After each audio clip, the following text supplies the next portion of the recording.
okay so এইটো হৈ গ'ল এটা অবজেক্টৰ কাৰণে এতিয়া যদি আমি দুটা অবজেক্টৰ কথা ভাবো ধৰা ইয়াতে মোৰ এটা পইণ্ট মাছ আছে m1 মানে ৰাখিব এইটো পইণ্ট মাছ বুলি কৈছো আৰু ইয়াতে যদি আমাৰ আৰু এটা পইণ্ট মাছ আছে m2 তেতিয়াহ'লে এই দুটা মিলি যদি আমাৰ সিস্টেমটো হয় তো এই সিস্টেমটোৰ সেন্টাৰ অফ মাছ ক'ত হ'ব কাৰণ এই দুইটা মাছ মিলি পেলাই তাৰ সেন্টাৰ অফ মাছ ক'ত হ'ব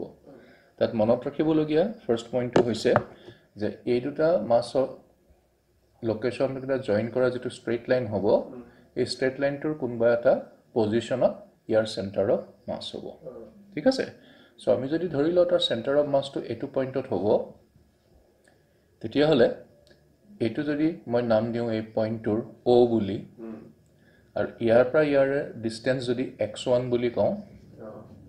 আৰু Oৰ পৰা ইয়াৰ ডিসটেন্স যদি x2 বুলি কওঁ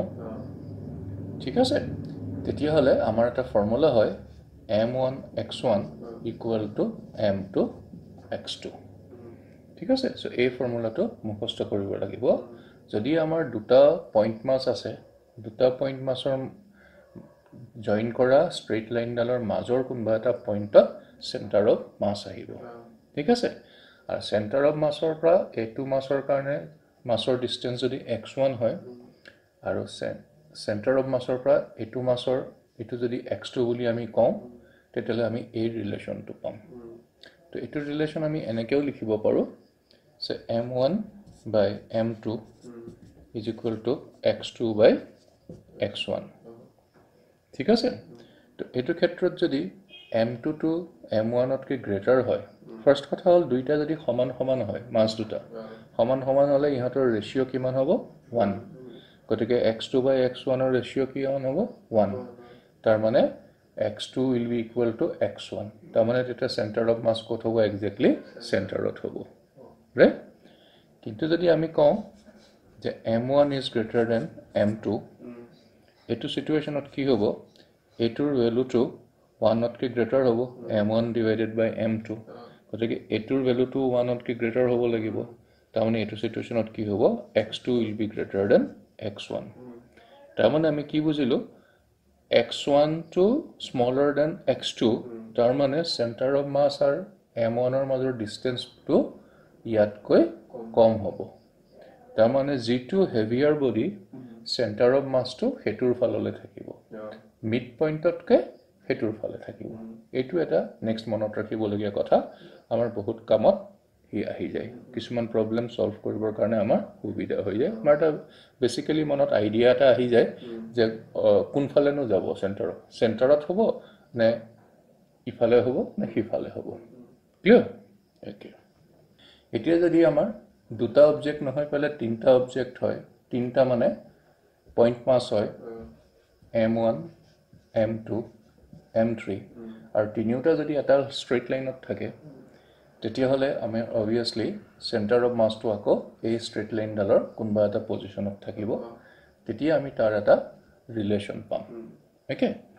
তো আমি তিনটাত যোৱাৰ আগতে আমি দুটাৰ কাৰণে শিকি লওঁ আকৌ এবাৰ তো বেছি তলত হ'ব তো আমাৰ যদি এটো পইণ্ট মাছ m1 এটো পইণ্ট মাছ m2 ইহঁতক আমি জয়েন কৰিলো তাৰ সেন্টাৰ অফ মাছ এটো পইণ্টত আছে এতিয়া আমি যদি ইয়াত এটা কোঅৰ্ডিনেট সিস্টেম লৈ লওঁ x y z তো আমি x axis টো ইয়াৰ লগত মিলাই ললো y axis টো এফালে আছে ঠিক আছে তো এটো আমাৰ পইণ্ট মাছ আছিল এটো পইণ্ট মাছ আছিল এটো আমাৰ সেন্টাৰ অফ মাছ এতিয়া আমাৰ যেহেতু এক্সিস এটা লৈ ললো আমাৰ অৰিজিন হৈ গ'ল এটো তো ইয়াৰ পৰা যদি m1 ৰ ডিসটেন্সটো আমি কওঁ x1 আৰু ইয়াৰ পৰা m2 ৰ ডিসটেন্সটো যদি আমি কওঁ x2 আৰু ইয়াৰ পৰা সেন্টাৰ অফ মাছৰ ডিসটেন্সটো আমি যদি কওঁ ক্যাপিটাল x ঠিক আছে তো এটো যদি আমাৰ সিচুৱেচন হয় এটো সিচুৱেচনত আমি x ৰ ভ্যালুটো এনেকৈ ক্যালকুলেট কৰিব পাৰো x মানে কি distance of the center of mass from the origin তো তাৰ কাৰণে ফৰ্মুলাটো হৈছে m1 x1 plus m2 x2 divided by m1 plus m2 তাৰ মানে total mass সো এই ফৰ্মুলাটো বৰ দৰকাৰী ফৰ্মুলা এটো মেমৰাইজ কৰিব লাগিব এটো ফৰ্মুলা ব্যৱহাৰ কৰি পেলাই আমি এটো কাম কৰিব পাৰো ঠিক আছে তো এতিয়া আমাৰ যদি দুটা মাছৰ ফলনি তিনটা মাছ হয় m1 m2 m3 আৰু তাতো আমি কোঅৰ্ডিনেট সিস্টেম লৈ ললো তো কোঅৰ্ডিনেট সিস্টেমটো যদি আমি ইয়াৰ লগত ম্যাচ কৰাই পেলাই লওঁ এটো x axis এটো y axis তেতিয়া ইয়াত কি চেঞ্জেস আহিব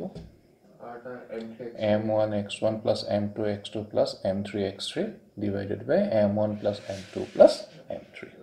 ঠিক আছে এতিয়া আমি নেক্সট এটা সিচুৱেচনৰ কথা ভাবো আমাৰ তিনটা মাছ আছে যে মাছ কেটা এবাৰ স্ট্ৰেইট লাইনত নাই তো এটো m1 এটো m2 এটো m3 আৰু এতিয়া আমি কোঅৰ্ডিনেট সিস্টেমটো এনেকে ললো তো এটো o এটো y এটো x তেতলে আগৰ নিচিনাকৈ যদি ইয়াৰ পৰা ইয়াৰ কোঅৰ্ডিনেট x কোঅৰ্ডিনেট হৈ গল x1 আৰু y কোঅৰ্ডিনেট হৈ গল y1 তেনেকৈ যদি আমি তাৰ নাম দিও এটোৰ কোঅৰ্ডিনেট হৈ গল x2 y2 ইয়াৰ x3 y3 তেতিয়া হলে এই সেন্টাৰ অফ মাস ইয়াত হবো এই তিনটাৰ মাজৰ কোনবা এটা পজিশনত হবো ধৰিলো আমাৰ ইয়াত হল সেন্টাৰ অফ মাস তাৰ যদি coordinate capital x capital y দিও তেতিয়ালৈকে ক্যাপিটাল x ৰ ভ্যালুটো আমি ই একেটা ধৰণৰ ফৰ্মুলা দি পেলাই পাম কি পাম m1 into x1 plus m2 into x2 plus m3 into x3 divided by m1 plus m2 plus m3 তো এটো হবো সেন্টার অফ মাসৰ x কোঅৰ্ডিনেটটো ঠিক আছে সো ঠিক সিমিলাৰলি তাৰ y কোঅৰ্ডিনেট সেন্টাৰ অফ মাসৰ y কোঅৰ্ডিনেটটো হবো এতিয়া ফাৰ্স্ট মাসৰ লগত y কোঅৰ্ডিনেট মাল্টিপ্লাই কৰিব লাগিব সেকেন্ড মাসৰ লগত তাৰ y কোঅৰ্ডিনেট মাল্টিপ্লাই কৰিব লাগিব থাৰ্ড মাসৰ লগত তাৰ y কোঅৰ্ডিনেট মাল্টিপ্লাই কৰিব লাগিব divided by একে ধৰণৰে m1 plus m2 plus m3 ঠিক আছে সো এনেকে এক্সটেন্ড কৰি গৈ পেলাই আমি ভাবিব পাৰো আমাৰ যদি 3 ডাইমেনশনাল লও আমি z এক্সিসও আছে তেতিয়া হলে সেন্টার অফ মাসৰ যদি কোঅৰ্ডিনেটটো ক্যাপিটাল z হয় তেতিয়া হলে হেতু কেনেকৈ উলিয়াব পাৰিম m1 z1